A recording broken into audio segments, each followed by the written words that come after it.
Hey, hi, it's time for another Gracin. A Gracin is a little scoop on God's grace. It's a short devotional. And this is Gracin number 70, entitled In Tune. Hey, I'm sitting in a hotel room in Vancouver, British Columbia. I'm over here with a friend of mine, and today we're going to an auction. There are a lot of interesting items going on the block, and we're going to see if we can nab a few. I'm reminded of a classic poem entitled The Touch of the Master's Hand. I'd like to read it to you, and then have a few thoughts. 'Twas battered and scarred, and the auctioneer thought it was scarcely worth his while to waste much time on the old violin, but held it up with a smile. "What am I biddin', good folks?" he cried. "Who'll start the bidding for me? $1, then two, only two, $2, and who'll make it three? $3 once, $3 twice, going for three." But no, from the room far back, a gray-haired man came forward and picked up the bow.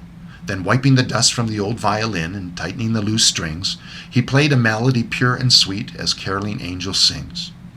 The music ceased, and the auctioneer, with a voice that was quiet and low, said, "What am I bid for the old violin?" And he held it up with the bow.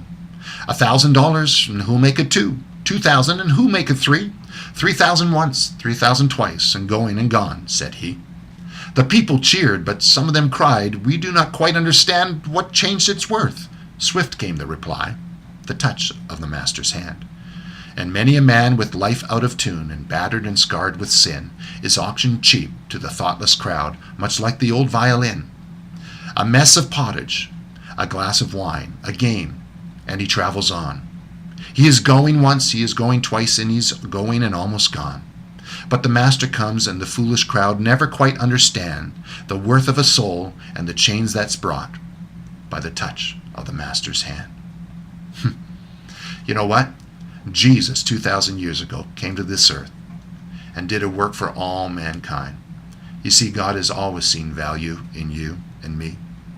And he loves mankind so much that he sent Jesus, his only Son. And Jesus gladly came, full of the Holy Spirit.